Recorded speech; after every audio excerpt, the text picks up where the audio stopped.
नमस्कार दोस्तों, मैं अमरदीप अपनी अमर शिक्षालय में आपका स्वागत करता हूं। आज मैं आपको इंग्लिश के कुछ बेसिक जानकारियां देने जा रहा हूं।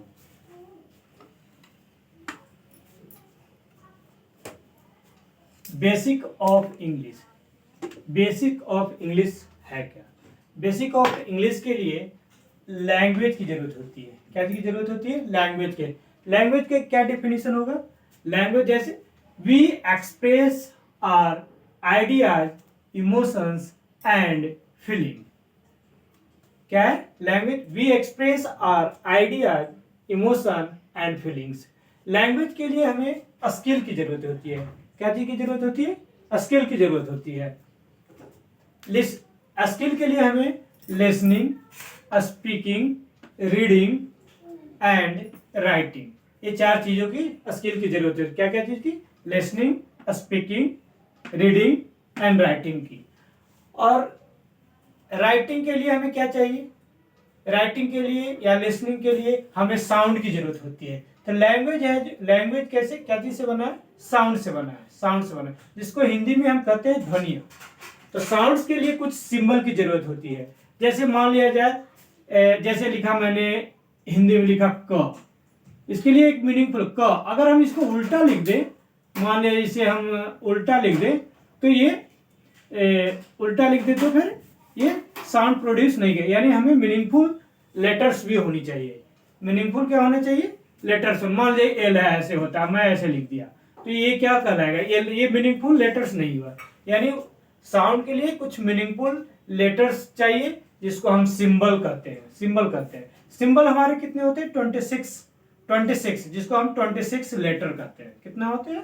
26 लेटर, जिसको हिंदी में हम ध्वनि, वर्ण या अक्षर कहते हैं। क्या कहते हैं? वर्ण या अक्षर। 26 लेटर को हम अल्फाबेट कहते हैं। 26 लेटर को क्या बोलते हैं? अल्फाबेट, जिसको हिंदी में हम वर्णमाला कहते हैं। और 26 लेटर है जो दो भागों में बटा है, 2 पार्ट्स में डिवाइड हुआ है। एक है जो वाउल, दूसरा है जो कॉन्सोनेंट है। इसे हम वाउल पढ़ेंगे, वोवेल नहीं पढ़ेंगे। अब वाउल है कितने? Vowel A, E, I, O, you, ये कुल कितने हैं? यानी टोटल ये 5 वाउल है। कॉन्सोनेंट कितने हो गए? 21। 5 छोड़कर जो भी है, बी, सी, डी और जो एक्स्ट्रा हुआ वो सारे मिलकर 21 होते हैं। ये जो वाउल है, जो 5 जो वाउल है, ये टोटल साउंड प्रोड्यूस करते हैं 20 साउंड प्रोड्यूस। कॉन्सोनेंट है जो साउंड प्रोड्यूस करते हैं कितने? 24। जैसे अब 20 साउंड कैसे प्रोड्यूस करते हैं? जैसे मान लीजिए आई को लेते हैं। जैसे आई क्या है? जैसे मैंने लिखा सर्कल हुआ, लाइफ हुआ, हिट हुआ। ये मैंने 3 वर्ड लिखे हैं। 3 वर्ड में देखिए आई है, यहाँ के सर्कल यानी आई है जो अप्रोनाउंस कर रहा है, और यहाँ लाइफ क्या है? प्रोनाउंस कर। लाइफ में आई है जो आई प्रोनाउंस कर रहा है, और हिट में आई है जो ई प्रोनाउंस कर रहा है। इसी तरह से सारे हैं, ए, ई, आई, ओ, यू, सभी मिलकर 20 साउंड प्रोड्यूस करते हैं। और कॉन्सोनेंट है। कॉन्सोनेंट मान लिया, जैसे कॉन्सोनेंट में मैंने लिख दिया, जैसे लिख देते हैं क्रिकेट लिखा, और लिख देते हैं साइकिल। मान लीजिए साइकिल लिखते हैं, CYCLE। अब देखिए क्रिकेट में क्या है? सी कॉन्सोनेंट है, यहां हम इसे साउंड प्रोड्यूस हो रहा है क। और साइकिल में साइकिल स का स प्रोनाउंस कर रहा है, साइकिल में स प्रोनाउंस कर रहा है। इसी तरह सारे के मिलकर के जो 21 है, 21 मिलकर के ये 24 साउंड प्रोड्यूस करता है। तो टोटल साउंड कितने हो गए? टोटल साउंड हो गए 44। ठीक है। अब 26 लेटर से ही हमारे वर्ड का फॉर्मेशन हुआ है। तो वर्ड, अब वर्ड को जानते हैं, वर्ड है क्या? तो वर्ड मीन्स होता है a meaningful unit of letters. क्या है? A meaningful unit of letters है। तो मीनिंगफुल यूनिट ऑफ लेटर्स का मतलब क्या समझते हैं? जैसे मान लिया लिखा, जैसे साइकिल ही है, माने मैंने यहां लिखा साइकिल। अब साइकिल को अगर मैंने मीनिंगफुल इसको सही से अरेंज किया तो साइकिल बना। अगर इसी को हम कर दे CCYEL, तो ये हमारा मीनिंगफुल नहीं बना। इसीलिए कहा इसका अरेंजमेंट भी, हमें लेटर्स का अरेंजमेंट भी सही होना चाहिए। ठीक है। तो ये जो मीनिंगफुल यूनिट ऑफ लेटर्स है, यूनिट से ही हमारा पार्ट्स ऑफ स्पीच का जन्म हुआ है। पार्ट्स ऑफ स्पीच का जन्म हुआ है। पार्ट्स ऑफ स्पीच है कितने? पार्ट्स ऑफ स्पीच है जो 8 टाइप्स के हैं। कितने हैं? 8 हैं। First, noun, pronoun, adjective, verb, adverb, preposition, conjunction, interjection. इतने कितने? 8 हैं।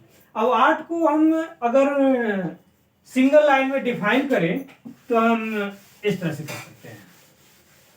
क्या है? सिंगल लाइन में अगर इसे डिफाइन करें, नाउन क्या है?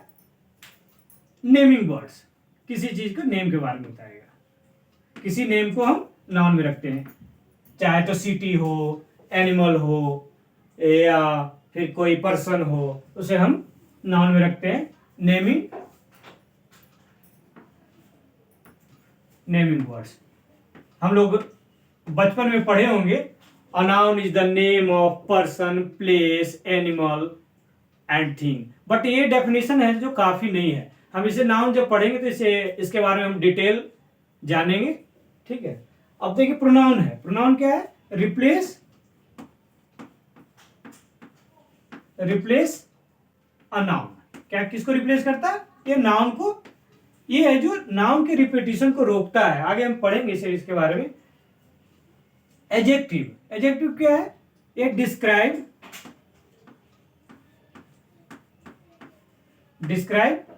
किसे करता है? नाउन को डिस्क्राइब करता है। किसको करता है? नाउन को। जब नाउन को डिस्क्राइब करता है, नाउन को रिप्लेस करता है कौन? प्रोनाउन। तो हम ये प्रोनाउन को भी डिस्क्राइब करेगा। प्रोनाउन को भी डिस्क्राइब करेगा। वर्ब क्या है? वर्ब एक एक्शन वर्ड है।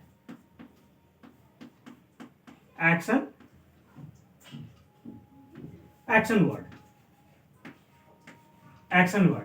इसको डूइंग वर्ड भी कह सकते हैं।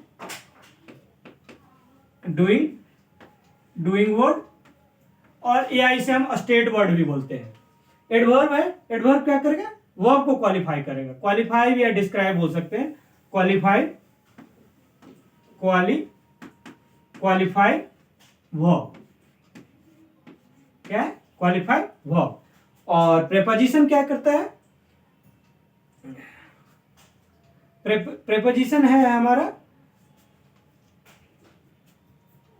Noun, pronoun, relating word. क्या है? Relating word. ये वर्ड को क्या करता है? रिलेट करता है। और कंजंक्शन है जो क्या क्या इसको हम बोलते हैं? Joining word.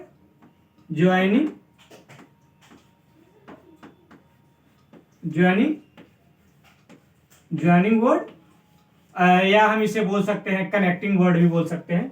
Connecting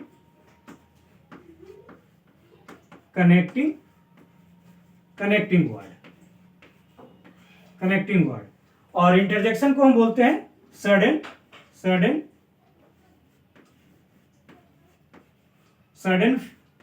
feeling expressing words.